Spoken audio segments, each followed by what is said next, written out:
Você conferiu aí mais uma dica de português. Nós vamos para um breve intervalo, já voltamos. Fóton Aprova.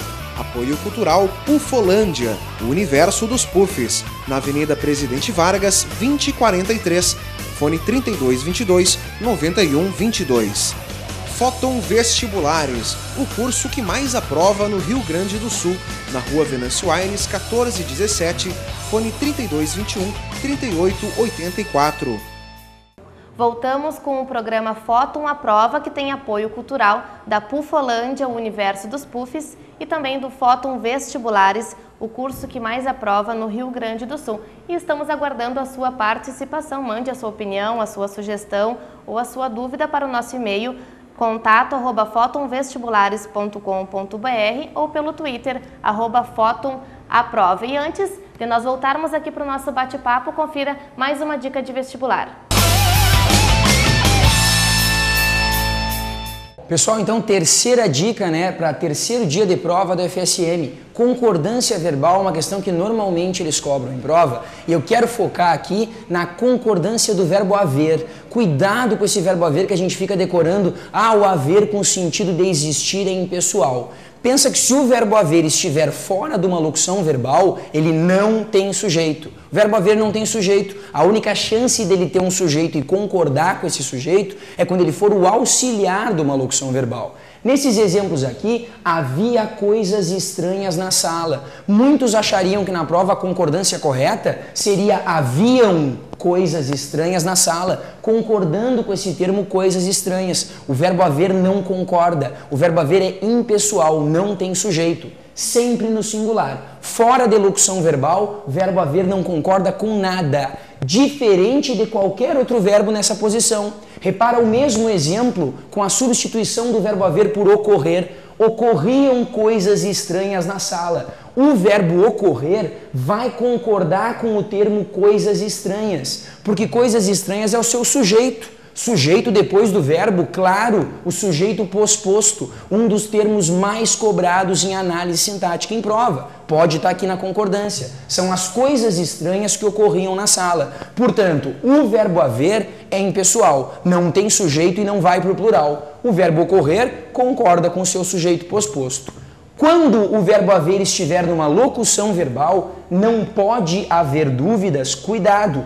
O verbo haver é o verbo principal. Em vez de ele não ir para o plural, ele não permite que o seu auxiliar varie. Muito aluno vai achar que o correto é não podem haver dúvidas. Errado, não pode haver dúvidas pelo mesmo motivo. O verbo haver não tem sujeito, não concorda com ninguém, permanece no singular. Isso é diferente do segundo exemplo, não podem existir dúvidas. No exemplo não podem existir dúvidas, o verbo principal é o existir. O verbo existir não é que nem o haver, ele tem sujeito, concorda com dúvidas, o seu sujeito posposto. Então permite que o seu auxiliar varie. São as dúvidas que não podem existir. Galera do Fóton Aprova, sem dúvidas na hora do vestibular. Valeu! Voltando para o nosso bate-papo, nada melhor, acho que nessa reta final, nós falarmos de conteúdo mesmo agora, né, das matérias de que vai cair agora na prova do vestibular. Tens mais alguma pergunta a fazer? Vavá, sobre trigonometria, que é um assunto que cai todo ano, eu queria saber, você passou na sala de aula uma musiquinha para atos de memorização, eu queria que você explicasse um pouco para o pessoal. Foi uma brincadeira que a gente fez em sala de aula até, porque trigonometria é um assunto que cai todo ano.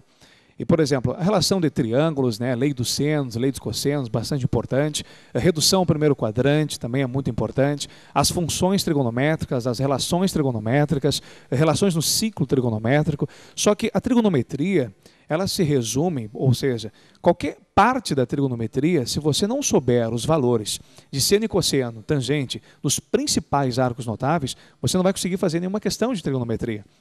Aí nós temos uma brincadeira em sala de aula, que até eu comentei que tu entra no YouTube lá, tu vê várias musiquinhas de seno e cosseno.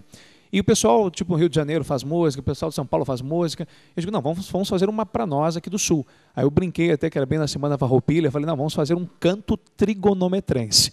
Que eu peguei o canto alegretense e misturamos a trigonometria. Ficou bem bacana, que até o pessoal acessou bastante no YouTube lá, que era não me pergunte seno, cosseno ou tangente, pois de cara não vou saber te responder, mas olhando para a tabela fico contente, basta olhar, memorizar e aprender. Aí vem o canto, mas tem que ter a tabelinha, né, que a gente faz aquela brincadeira do 1, 2, 3, 3, 2, 1, divide por 2, bota a raiz, operador e já mata os dois, dividindo seno, cosseno da tangente. É por isso que aluno fóton sai na frente. Aí vem o refrão de novo e o pessoal cantava e fazia.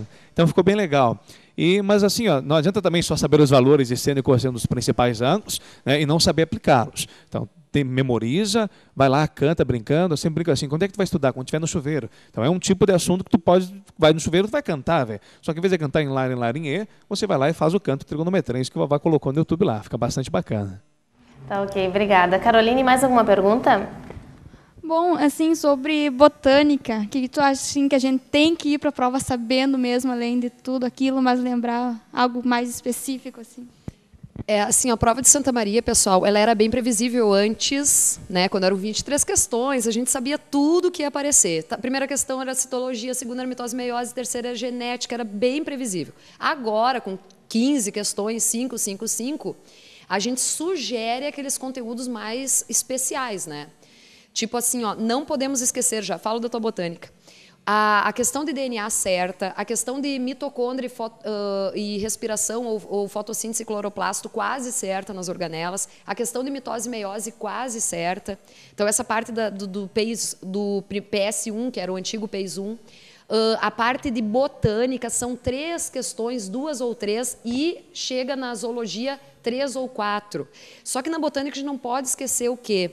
Mais importante do que aquela reprodução, a metagênese na botânica, não é tão importante para Santa Maria a metagênese, mais importante é saber a parte de avascular, os musguinhos, briófitas, vasculares, pteridófitas, gimnospermas e angiospermas. Gimnosperma, semente nua, angiosperma, semente e fruto. E eu sempre brinco que o fruto é o cresce, o ovário cresce da fruto. Isso é uma questão certa quase, que o ovário que cresce da fruto. Então eu brinco, ovário cresce da fruto, né? O ovário da flor cresce da fruto. A flor das gimnospermas, que são folhas secas, assim, não tem ovário, não tem fruto, gimnosperma, semente nua, só semente. E angiosperma tem ovário e cresce ovário e dá o fruto. Então, angiosperma, semente coberta, esperma é semente e anjo é coberta por fruto. Então, essa parte aí de classificação, briófita, pteridófita, gímeno e anjo, saber que a briófita não tem xilema e floema, as outras têm, saber que gímeno e anjo tem flor, as outras não têm. Então, isso aí é o aluno fóton, o aluno que está estudando, o aluno que está se dedicando, esse programa, eu digo sempre assim para o aluno, ó, é para te tranquilizar, assim, ó, tu vê o programa e vê as dicas, eu estou sabendo, e é isso aí. Né? Porque a gente tenta deixar sempre claro em sala de aula. Na sala de aula a gente mostra o que cai e nesses programas assim que a gente tem de dicas e de bate-papo, a gente só fortalece aquilo que a gente está sempre dizendo. Então não esquece essas dicas do que mais cai. Botânica até é uma questãozinha a menos, eu sugiro, do que zoologia. Tipo 3 de zoologia e 2 de botânica. Certo? Professora Tati, assim, já para a gente finalizar, na reta final, aí, menos de um mês para o vestibular, que orientação você passa aos seus alunos e também ao telespectador, assim, para não ter nervosismo, para se dedicar mais ao conteúdo de biologia? Qual é a orientação final, assim, para finalizar esse programa? Eu acho assim, ó, eu sempre falo que o aluno que está se preparando, ele chega nessa hora, e é para ele que eu falo, porque é o aluno que está no páreo, o aluno que está estudando. Que ele chega nessa hora, então ele tem aquelas 4 apostilas dele, ele deu uma olhada assim, ó, eu prefiro até que ele pegue as últimas provas, tipo as últimas 3 provas da UFSM, quero o UFSM, vou pegar as últimas 3. E faça as 3 provas. Faça assim de todas as matérias, sabe? Uma semana faça uma, na outra semana faltam 4 semanas. Numa faça uma, vê qual é o score dele, na outra faz outra, e na outra faz outra, para ter uma noção do que realmente cai e para ter uma noção também de como é que está o trabalho dele ao longo do ano. Então, eu acho assim, ó, eu fiz isso quando eu era vestibulando. Eu estou falando uma coisa minha, pessoal. Eu peguei as últimas 3 provas da URGS, que eu fiz na URGS, e fiz ali naquelas últimas semanas revisando pela prova. E daí alguma coisinha que eu achava, ai, mas esse tópico aqui eu acho que eu não fui muito bem. Eu dava uma olhada, então, no meu polígrafo. Porque não adianta correr atrás da máquina agora e querer revisar todos os 4 polígrafos. Pega a prova, faz, vê aquilo que tu está falhando, ai, sempre nessa questãozinha que eu estou falhando. E daí dá uma olhada naquele conteúdinho. O score que tu vai fazer vai melhorar a partir daquilo que tu tem dúvida. Essa é a sugestão minha, pessoal. O aluno que estudou, estudou, gente. Ele tem que revisar nesse momento os tópicos que caem. E nada melhor do que fazer a prova, né? Para revisar os tópicos que caem. Tá, ok, obrigada. Vamos ouvir um pouquinho do professor de matemática, o professor Vavá. Olha, eu sempre falo assim, ó, o aluno, vamos falar na área da matemática, que o pessoal ainda tem aquele negócio que a matemática é o bicho-papão. Não é bem assim, nós já vimos que vários outros conteúdos, aí, vários outros assuntos, né, outras disciplinas, até mesmo literatura, que o pessoal às vezes não levava muito a sério, nos últimos anos tem puxado os alunos aí. Eu acho que o aluno tem que saber estudar. E o que é saber estudar? Bom, nós estamos aí há 4 semanas, a professora Tati estava falando, são 4 semanas. Véio. Nessas 4 semanas dá para revisar bastante. Aquele aluno, como a professora já falou, que vem estudando, em 4 semanas, ou seja, em 1 mês, ele faz uma mega revisão. Uma mega revisão. Agora, se ele souber revisar, ele não pode colocar o ano todo a perder. Quem colocar o ano todo a perder? Eu vou fazer uma térmica de café preto, essa é a dica que eu falo em sala de aula. Faz uma térmica de café preto, vou virar madrugada estudando. Isso não se faz. Isso não se faz. Você vai colocar o teu ano todo a perder. Então, o aluno que está estudando tem que colocar para não colocar, tem que cuidar para não colocar o ano a perder. Fazer o quê? O que é saber estudar? Você pega os assuntos, vamos falar na área da matemática, você pega os assuntos que você tem mais dificuldade. Ah, mas esses aí eu não gosto. Aí que tá. Por você não gostar, você vai deixando esses assuntos e sempre cai. Os assuntos que você não gosta, vai aparecer 1, 2, 3 questõezinhas, enfim, e você vai perder. E nós sabemos, pela competitividade que nós temos aí, uma questãozinha já é bastante coisa. 2 ou 3, então, né, para quem vai fazer para cursos concorridos, você sabe como é que funcionam as coisas. Então, o que eu tenho que fazer? Faça a leitura. O aluno ainda tem aquele negócio que, porque eu ouvi no colégio, porque a minha tia falou, porque a matemática, eu tenho que fazer 350 exercícios de cada assunto. Não é assim que funciona. A matemática é leitura, velho. Pega uma apostila de matemática e faça uma leitura. Leia as fórmulas. 50% é leitura, acredita no que eu estou falando? 50% é leitura, 50% é cálculo. Tu só vai conseguir calcular se você conseguir ler.